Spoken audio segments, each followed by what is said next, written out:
Assalomu alaykum azizlar, hurmatli teletomoshabinlar. Bugun ham show biznes olamidagi eng so'nggi ma'lumotlarni, sara yangiliklarni yetkazishga tayyormiz. Bugun Doira kinopremyerada.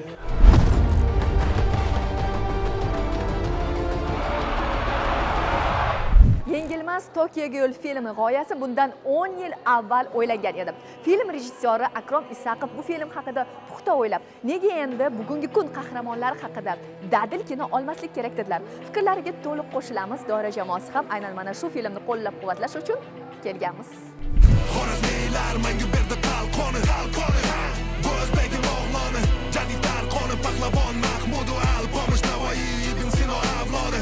Xorazmiylar menga berdi qalqoni, O'zbegim o'g'loni, jadid tarqoni, pahlavon Mahmud Biz qahramonlar haqida filmlar ko'rganmiz. Amir Temur, Alpomish, Jaloliddin Manguberdi. Lekin bugungi qahramonlar haqida film olish bu yuksak mahorat. Yo'q, o'shani davomchilari bizmiz, ularni tarixi juda ko'p gapiramiz, eslaymiz. Biz hozir o'shani davomchilari dunyoni titratib yubordik-ku degim keladi. Aktyorlar, kinochilarning bugun bayrami. Albatta, chunki yashash uchun bir qanaqadir motivatsiya kerak, yashash uchun, yaxshi yashash uchun ko'p ishlash kerak deb o'ylayman. Shuning uchun g'urur bitta ishingiz shu chiqib tomoshabinlar ko'rsa, chunki biz o'sha tomoshabinlar uchun hammasini qilamiz. Hujjatli film bor, badiiy film bor. Hujjatli film u xato qilishga haqqi yo'q. Badiiyda qahramonni uni badiiylashadi asar. U hujjatli filmda xato qilishga haqqingiz yo'q. Filmda o'sha qarama-qarshiliklar, og'ir yo'llar, uni o'sha podachasi deymiz, o'shani yo'nalishi, formati, kreativligi, o'sha uslubi umuman biz harakat qildik o'sha tomoshabingiz. Bugungi kunda kino zrelisha deyiladi. Ya'ni o'sha tomoshabin ko'rgandan keyin undan zavq, emotsiya va motivatsiya olish kerak. U yiqildi hayotda mana. Sinmadi, tarix yozdi. Odam yiqiladi, sinadi, lekin turish kerak. Biz aytmoqchimizki, biznesda ham odam sinadi, boshqa sportda ham, lekin sindim demaslik kerak, turish kerak. Biz o'sha olg'a turing degan narsani olib chiqdik. Dadaxon Obidov haqida, film qahramoni haqida nima deya olasiz? Qanchalik o'xshadilar, qanchalik o'xshatdilar? Yo, Dadaxonga men juda ham jostki deydi, ko'p narsalar qildim, orada qattiq bir-birimizga, lekin eng asosiysi har bir o'sha kundan, har bir epizoddan, har bir sahnadan qoniqib va o'zidan bor energiyasini, hozir mana gapirdik, ko'p gapirdik, o'zini energiyasini borini ichidagi butun vujudi. Ba'zan aytamiz, rol ba'zan texnik unda o'ynab ketadi. Yo, unda yashash kerak. Sen Dadaxon emassan, seni isming Bahodir deb turib. Syomkada ham Dadaxon emasdi. Bahodir deyman. Shunday deydi. Biz o'sha eng boshidan Akrom Isaqov bilan birgalikda biz buni G'oyasini o'ylagansiz. Albatta. Va biz xohlaganmizki, bizni o'zbek qahramoni to'g'risida bugungi zamonaviy kinoni suratga olish. Chunki o'sha paytda juda ko'p hamma tarixiy kinolarga o'zini urardi, lekin biz zamonaviy kino xohlagan edik va shunga Zamonaviy qahramonni albatta ko'rsatish. kerak. Endi bugungi zamoni Amir Temuri, bugungi zamoni Alpomishi deylik. Albatta, mubolag'a bo'lmaydi. Va bu filmda qaysidir ma'noda rol o'ynadingiz? Rahbar rolini o'ynadim. Bu juda ham nima deydi, faxr. Va hozir o'ylayman, sizni o'rningizda bo'lishni istagan aktyorlar ham tomosha qilib turishdi bizni. Uzr kechirasizlar deyishingiz mumkin. Uzr kechirasiz. Kutmagandim. Bilasizmi, bu hamma rollarni Xudo beradi. Chunki ilohiy narsa deb o'ylayman. O'zidan o'zi bu ham bir kutilmaganda bo'lgan. Chunki men bu rolni tanlab, men buni o'ynayman degan emasman. Mana shu yozilib, keyin shunaqa bir rahbar roli menga nasib qildi. Ustozimiz Gavhar Zokirova doim ta'kidlaydilar, nasib qilgani bo'ladi, bolam. To'ppa-to'g'ri. Yugurganniki emas, yurganniki. To'ppa-to'g'ri. Bardavom bo'lsin. Biz sizdan avvalambor Rahmat. tabriklaymiz. Rahmat. Doira jamoasi ana shunday go'zal suhbatlarni uyushtiryapti va davom etamiz bizni kuzatishda. Charchamang. Azizlar, doirada qoling va bizni kuzatishni davom ettiring. Rahmat. Yana bir narsani aytmoqchiman, alohida kontent markaziga o'z minnatdorchiligimni bildirmoqchiman. Qo'llab-quvvatlagani uchun, yonimizda bo'lgani uchun alohida minnatdorchilik bildiraman. Qobiljon Ahmedovga juda ham katta tashakkur bildiraman, chunki maslahatlari juda ham asqotdi va bu filmni dunyoga kelishiga ham sababchi bo'ldi. Rahmat. Film o'zbekning qahramoni, o'zbek nomini dunyoga tanitayotgan o'zbek bokseri Bahodir Jalolov haqida. Men o'ylayman, bu kino barcha yosh avlodga motivatsiya bo'ladi deb o'ylayman. Kutganmidingiz shu narsani? Masalan, siz haqingizda kino olinishi Yo'q, kutmagandim. Shu prezidentimiz Olimpiada chempioni bo'lganimdan keyin kino olinsin deb qaror chiqardilar va men bundan juda ham xursand bo'ldim. Mana shu paytda tayyor bo'lish shu paytga nasib qilgan ekan. Mana xudo xolasa endi maza qilib kinoni ko'ramiz. Nima deb o'ylaysiz? Bosh rol ijrochisi Dadaxon Obidov qanchalik sizga o'xshata olgan? Endi ko'pchilik gapiryapti, o'xshar ekan senga deb, aktyor ham deb. Menimcha o'xshar ekan. Qiyinchilik yo'llaringiz, o'sha bosib o'tgan yo'llaringizni yaqqol ko'rsatgan va hattoki aytishdi, shunchalik jon kuydirib bu harakat qildim, shunchalik og'ir bo'lishini bilmagandim dedilar.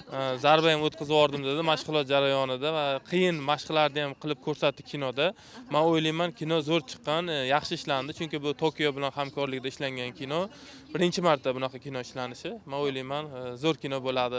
O'zim ham to'g'ri sabrsizlik bilan kutyapman. Oxirigacha kurashamiz. Uydagilar onajoningizning fikrlari qanaqa? Bilaman, ular sizni Endi ular ham hayajonda kelishyapti hozir, xudo xolasa kinoni ko'ramiz deb. Endi ularga ham qiziq va oilamga hammasiga qiziq. Qanaqa ishlangan, baribir hammasining roli bor kinoda. Sportchilar kelishyapti, ularning ham rollari bor. O'zimizni chempionlarimiz, xudo xolasa. Men o'ylayman, zo'r kino bo'lishi kerak. Bahodir Jalovni bosib o'tgan qiyinchiliklari, mashaqqatlarini bosh qahramon Dadaxon Obidov ham o'z hayotida sinab ko'rdi. Filmda badiylashgan joylari bor. Bilasizmi, men bitta narsani tushunib yetdim. Men o'zimdan xulosa qilardim, bu hayotda shunchaki hech kim natijaga erisha olmaydi. Bu roldan keyin amin bo'ldim. Bu fakt ekan, chunki Bahodir ham bu muvaffaqiyatga erishish uchun juda ham og'ir mashaqqatli yo'lni bosib o'tgan ekan. Bu narsa uchun men Bahodirga rahmat deyman. Chunki Bahodir shu mashaqqatli yo'lni bosib o'tmaganda biz mana shu filmda rol o'ynamagan bo'lardik. Yiqilib o'rnida turgan qahramon deganda Bahodir misolida ham shuni ko'rsak bo'ladi bu filmda. Ya'ni bu kelajak avlod uchun bu bir o'rnak bo'lishi kerak. Yutqizsa ham shu bayroqni yuqoriga ko'tarib va harakat qilib o'sha masalan olimpiadada yutqizaman va o'sha Tokio olimpiadasida g'alaba qozongani ko'rsatilgan. Bu menimcha yosh avlodga katta motivatsiya bo'ladi. Duolarimiz ijobat bo'lib, bayroqni yuqori ko'tarib, hamma yoshlarga o'rnak bo'lib yursin. Yana katta omad, muvaffaqiyat tilab qolamiz. Avvalambor men shu yigitga rahmat deyman. Nima uchun? Agar shu mana shunaqa mashaqqatli yo'lni bosib o'tmaganda, mana shu darajaga yetmaganda biz mana shu roldan quruq qolgan bo'lardik deydi-ku. Shuning uchun sizga rahmat. To'g'risi bokschi bo'lishimga dadam ruxsat bermaganlar, shu ruxsat bermaganlarga rahmat dedim. Syomka jarayonida, chunki har bir olingan zarbadan keyingi holat juda ham og'riqli bo'lar ekan, to'g'risi. Qiyin bu bokschilarga shunchaki qarsak chalib, faqat yutsa ham, yutqazsa ham молодец deb turish kerak. Oson ish emas u. Rahmat. Bravo. Mana shu insonlar hozir face to face qilishadi. Bahodir Jalolov ikki karra Olimpiada chempioni va uni prototipini rolini ijro qilgan Dadaxon Obidov. Mana ular, mana bo'ladimi? Xolislarmi jang bo'lishi? Qarshi chalib qo'yinglar xohlasanglar keldi. Bizni ajdodlarimiz, bobolarimiz haqida kitoblar yozilgan, filmlar suratga olingan, spektakllar qo'yilgan. Bugungi qahramonlar haqida ham kinolar olinishi kerak. Albatta har bir rol taklif qilinganda aktyor xalqi hayajonga tushadi va ssenariyni o'qiydi va rejissyor bilan gaplashib, nima maqsad, nima konsepsiya, qanaqa holat shuni tushunib olsa agar ssenariy chiroyli yozilgan bo'lsa, albatta aktyor maza qilib ijro etadi. Avvalambor Akromjon Isakovdan shu taklif tushganda men ko'p o'yladim, tajribalarimdan kelib chiqdim. Imkon qadar boshqa o'ynagan rollarimga o'xshamasligi kerak va Bahodir bilan shug'ullandim. Bahodir yoshligi qanaqa o'tgan, qanday o'tgan va qanaqa umidlar bo'lgan, otasini umidi armoni, onasini umidlari qanaqa bo'lgan va shu jarayonda katta tramplinga chiqayotgan bir yosh otasi xasta ekanligini bilib qanday jarayonlar ichidan o'tgan va otani umidi qanaqa bo'lgan. Ota farzandiga har doim oq yo'l tilaydi, umid qiladi. Dunyo taniydigan farzand bo'lsin, xalqqa nafi tegadigan farzand bo'lsin deb niyat qiladi va otani ichidagi holatlarni imkon qadar shu haligi ochishga harakat qildim. Hech qachon o'zini kasalman deb ko'rsatmaydi. Va rejissyor bilan juda ko'p tortishib nima qildik. Yo'q, kasalligini bildirmaydi. Ana shuning uchun birdaniga bu olamni tark etadi. Faqatgina o'g'lini katta g'alabaga erishganini eshitib. Hech qachon taslim bo'lma.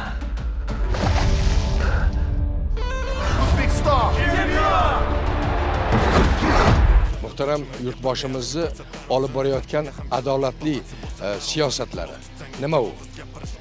Har bir yosh kurashishni o'rganish kerak. Har bir yosh yiqilgandan keyin tura olish kerak. Kuch topa olish kerak. Va olg'a qadam bosish kerak. Tushkunlikka tushib orqaga ketish kerak emas. Tik turib yiqilgandan tik turish bu mardlik. Bu g'alaba. Shuning uchun otasi har doim aytadiki, yiqildingmi? Tur. Turdingmi? Jang qil.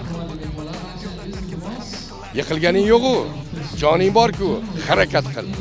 Qani oldinga bos degan duolarni, niyatlarini qiladi. Bu otasidan Bahodir otasidan ko'p narsa olgan. Otasini duosini olgan. Otasini niyatini anglay olgan va o'sha niyatini amalga oshirgan kuni shu xabarni eshitgandan keyin ota rozi bo'lib dunyodan ko'z yumdi. Jang qilyapsanmi? Demak tiriksan. Turishga intilyapsanmi? Demak yiqilmagansan. Bu Bahodirni o'g'limni kichkinalik paytini o'ynagan aktyorim, bolaligi o'ynagan aktyorimiz. Juda yaxshi o'ynadilar. Men albatta himoya qilib turdim. Chiroyli o'shaligi rejissyor qo'ygan vazifani bajara oldi va Bahodirni birinchi qadamlari desak bo'ladi. Bahodir, yur ketdik. Qayoqqa? Dadang kurashyaptilar, bo'laqa.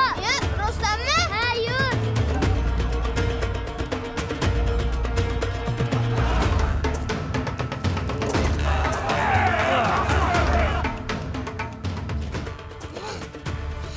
Bahodir, narsa qiladimi?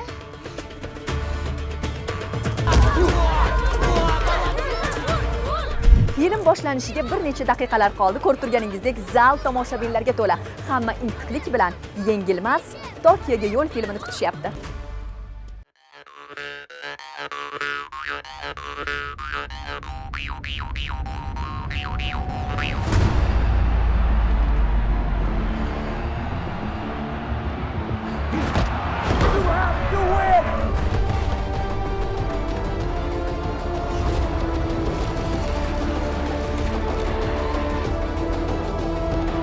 Gol chalingandan keyin taqdiring hal bo'ladi.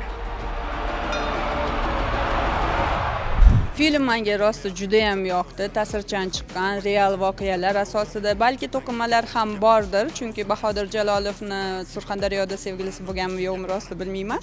Lekin o'sha to'qimalar ham filmni boyitishga xizmat qilgan. Menga filmda aktyorning mahorati juda ham yoqdi. Rostdan Bahodirni ichki kechinmalarini chiqazib berishga harakat qilgan. Faqatgina aktyorda menga bitta narsa yetishmadi, Bahodirning baland bo'yi. Lekin ta'sirchanligi, uni shijoatini, uni iste'dodini ko'rsatib bera olgan deb o'ylayman. Bir o'g'ilni onasi sifatida bu filmni tomosha qildim va filmni har bitta ko'rganimda, har bir epizodida o'zimni o'sha Bahodir Jalolovni onasini o'rnida his qildim-da. Bahodirni o'rnida o'sha yosh tomoshabin bizni o'sib kelayotgan avlodimiz o'zini his qilishini bunga ishonchim komil, chunki har bitta inson xohlaydi xuddi shunday yutuqlarga erishishni, lekin bu yutuqlar o'z-o'zidan bo'lmaganini mana shu film isbotlab bergan. Undagi o'sha qiyinchiliklarni, mashaqqatlarni, hattoki orqaga qaytgan paytlarini ham ko'rsata olgan. Juda ham yoqdi, ta'sirchan film. boshida bu darajada film bo'ladi deb o'ylamagandim.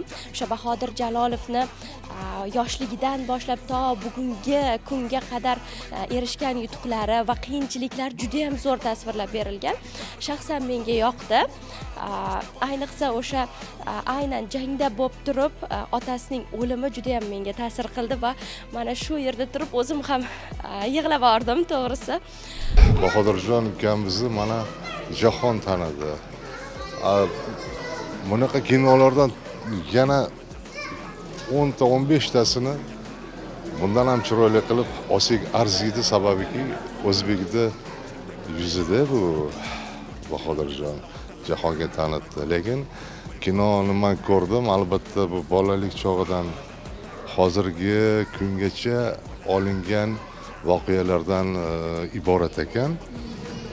Nihoyatda bu yerda ezgulik bor, oddiylik bor. O'sha haligi qishloq hayoti, samimiylik menga yoqdi shaxsan. Film juda ham yaxshi ishlangan va har bitta syujetlar ham juda ham zo'r olingan va ta'sirli. Ayniqsa otalari va onalari sahnalarida juda ham ta'sirlandim va o'ylaymanki juda ham hammaga manzur keladigan film chiqqan deb o'ylayman. Bizni kelajakdagi yoshlarimizga nisbatan qaysidir ma'noda motivatsiya bo'la oladi deb o'ylayman. Ham juda ta'sirli va qiziqarli chiqqan. Film juda ham yaxshi chiqqan. Albatta buni biz tomoshabinlarni zalni to'ldirgandan bilib olishimiz mumkin. Men o'ylashimcha ommaviy sahnalar, misol uchun o'sha ringga, jangga chiqqanda, albatta u yerda menimcha sun'iy intellektdan foydalanilgan. Bularni tabiiy ravishda o'sha ommaviy sahnalardan tabiiy odamlardan foydalanib olinganda, yana ham film jonliroq chiqardi deb o'ylayman. Kinopremyera ko'ngildagidek o'tdi. Film haqiqatdan maqtashga arzigulik. Siz ham albatta oila a'zolaringiz bilan, yaqinlaringiz bilan kelib filmni tomosha qiling. Doira esa sizga har doim eng yaxshilarini, eng saralarini ilinadi. Aytgancha bizni ijtimoiy tarmoqlarda ham kuzatishni yodingizdan chiqarmang. Iliq fikrlaringiz biz uchun muhim. Hozircha esa sizlar bilan xayrlashamiz. Doiradan uzoqlashmang. Omon bo'ling.